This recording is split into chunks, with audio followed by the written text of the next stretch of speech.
Confusion কিংবা দ্বিধাদ্বন্দ্ব কিংবা মুনাফিকির নাম ইসলাম নয়।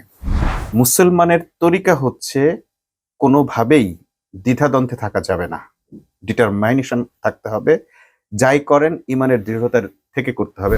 কিন্তু আমরা সর্বশেষ দেখলাম কেবলমাত্র আসন ভাগাভাগির এই সমঝোতায় পৌঁছতে না পেরে তারা ঐক্য ভেঙে দিলেন।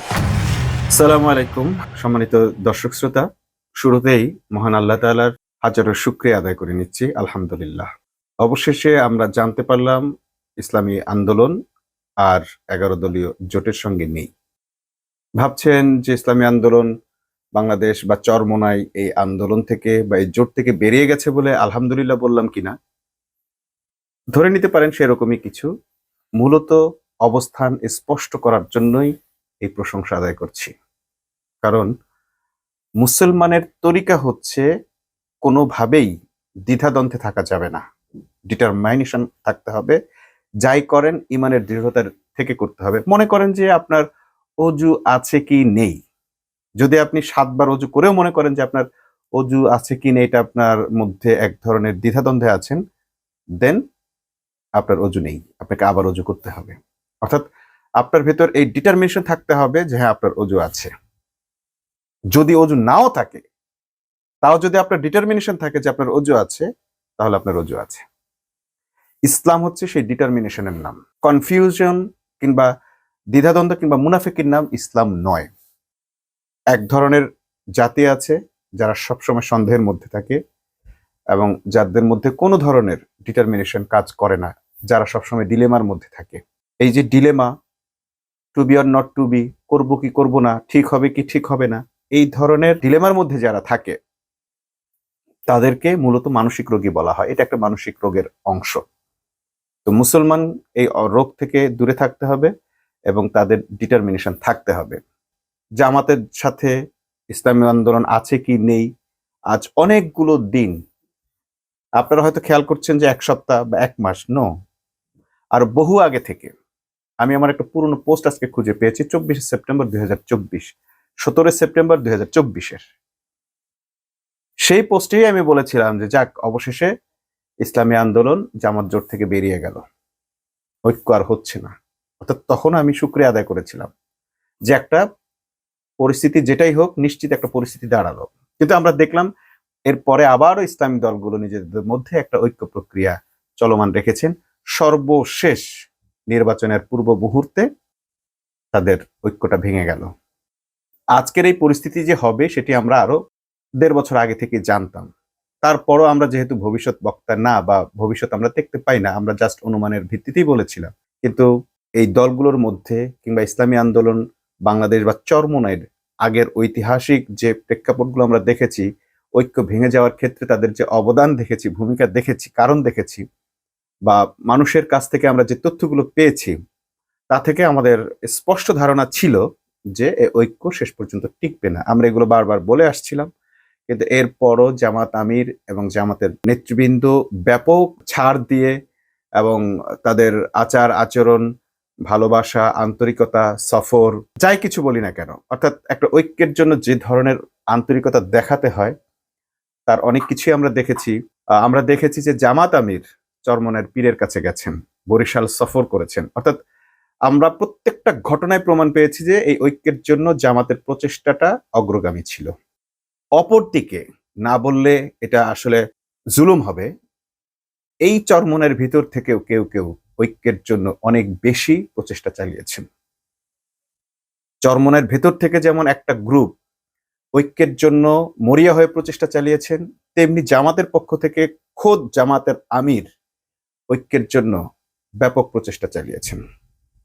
কিন্তু 1-2 জন ব্যক্তি চরমনায়ের যারা শুরু থেকে আজ পর্যন্ত ঐক্যের ব্যাপারে দ্বিমত করে এসছেন এবং ঐক্য করার চেয়েও ঐক্য করার এটাকে নিয়ে ব্ল্যাকমেল করাটাকে তারা নিজেদের অস্ত্র বানিয়ে নিয়েছিলেন।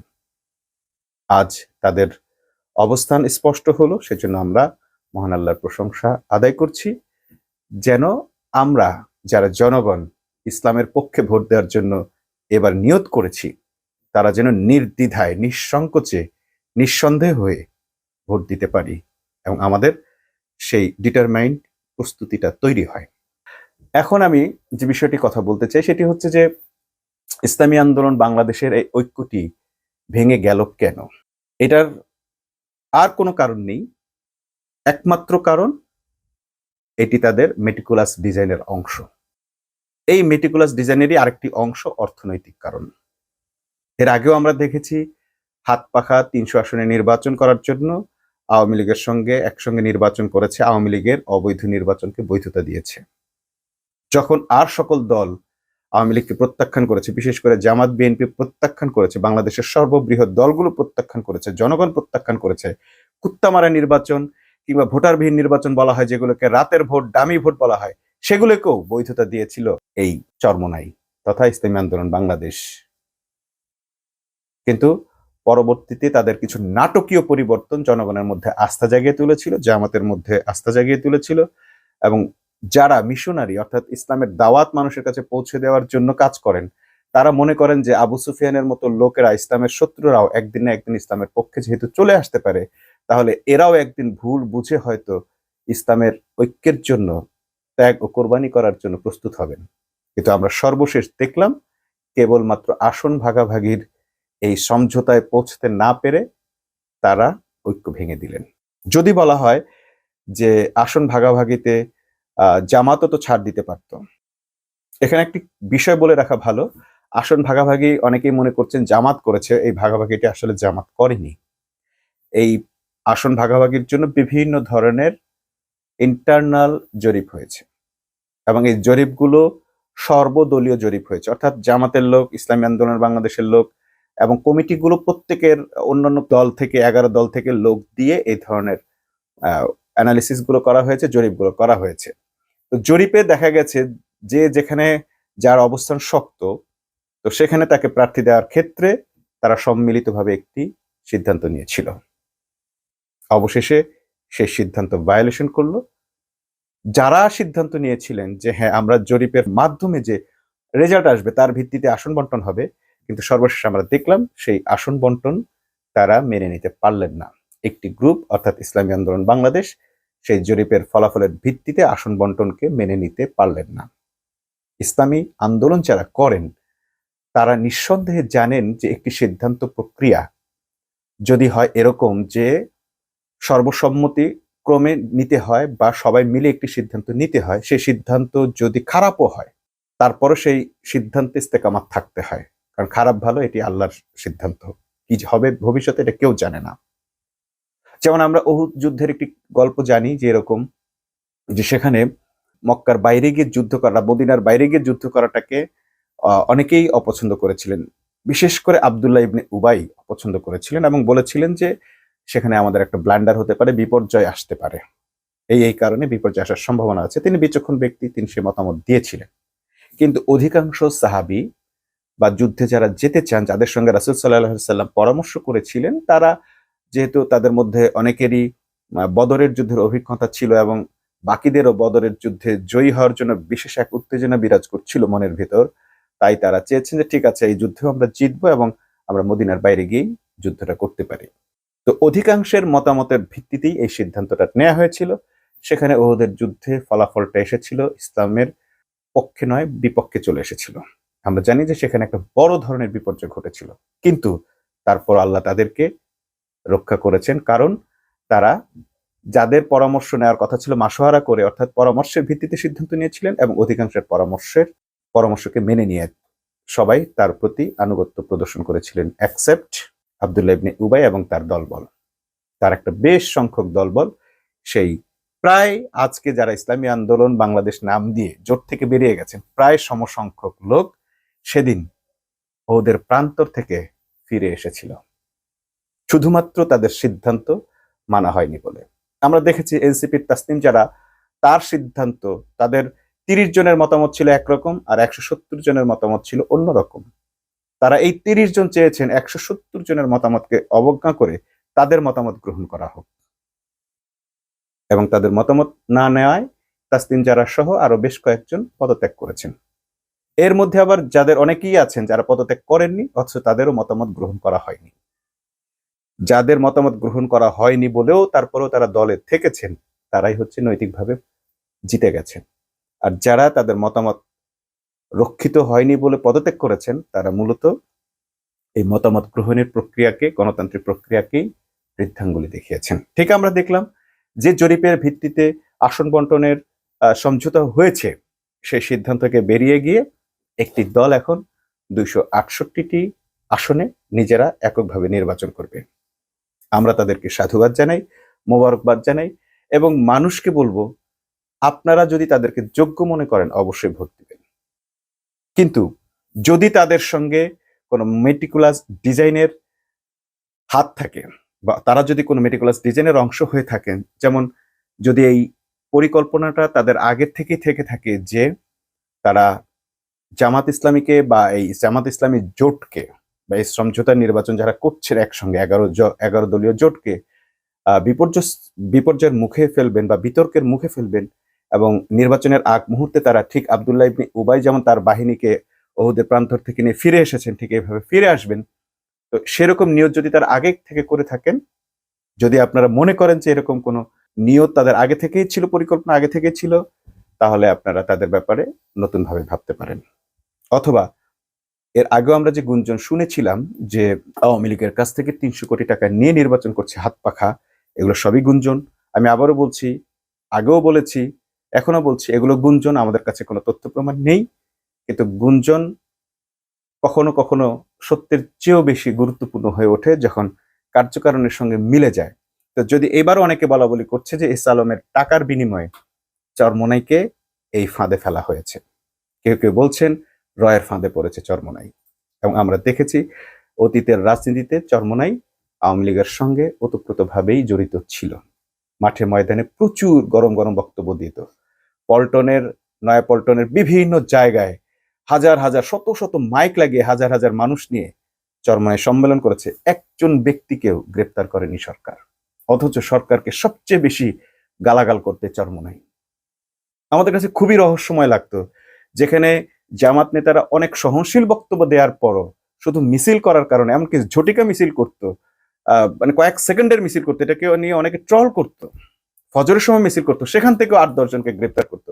অথচ চরমোনাই এত বড় বড় মিছিল ঢাকা শহরে করছে এবং সরকারকে ঘন্টার পর ঘন্টা বিশাল বিশাল মাইক ব্যবহার করে গালাগালি করছে, কিন্তু তাদেরকে কেউ গ্রেপ্তার করছে না। কারণটা কি?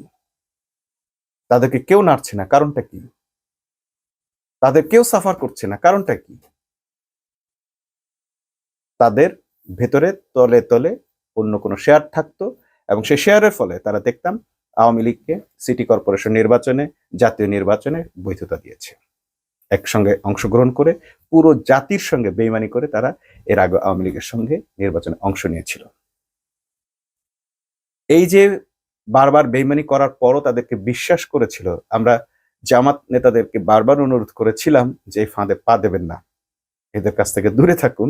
কিন্তু আমাদের পরামর্শ জামাত নিতে অবশ্যই বাধ্য নয়। জামাতের ইন্টেলেকচুয়াল টিম আছে, তাদের মজলিসে শুরা আছে, তার চেয়ে বড় কথা হচ্ছে তাদের ক্ষুধা আছে, ইসলামী দলগুলোকে ঐক্যবদ্ধ করার প্রাণান্তকর চেষ্টা আছে। আমি জানি, আমরা বিশ্বাস করি যে তারা আরো আর সামনেও এরকম আরো বহু উদ্যোগ নেবেন ঐক্যবদ্ধ নির্বাচনের জন্য।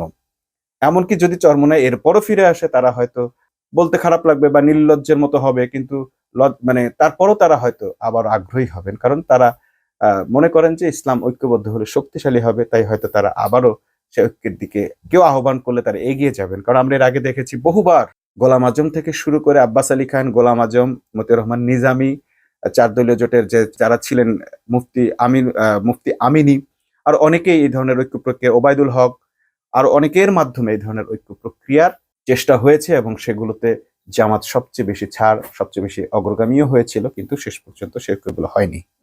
এই যে বারবার ঐক্য ভেঙে যাচ্ছে, হচ্ছে না, তারপরও তারা এই চেষ্টা চালিয়ে যাচ্ছেন এবং ভবিষ্যতেও তারা চালিয়ে যাবেন। তো তাদের ব্যাপারে আমাদের কোনো মতামত নেই, কিন্তু আমরা জনগণ মোটামুটি ডিটারমাইন্ড যে আব্দুল্লাহ ইবনে উবাইয়ের মতো একটা দল অবশ্যই বাংলাদেশে থাকবে, যারা ঠিক যুদ্ধের পূর্ব মুহূর্তে দল ত্যাগ করে, জোট ত্যাগ করে, তাদের নিজেদের সিদ্ধান্তে অটল থেকে মুসলমানদের বৃহৎ শক্তিকে বিপদের সম্মুখীন করবে।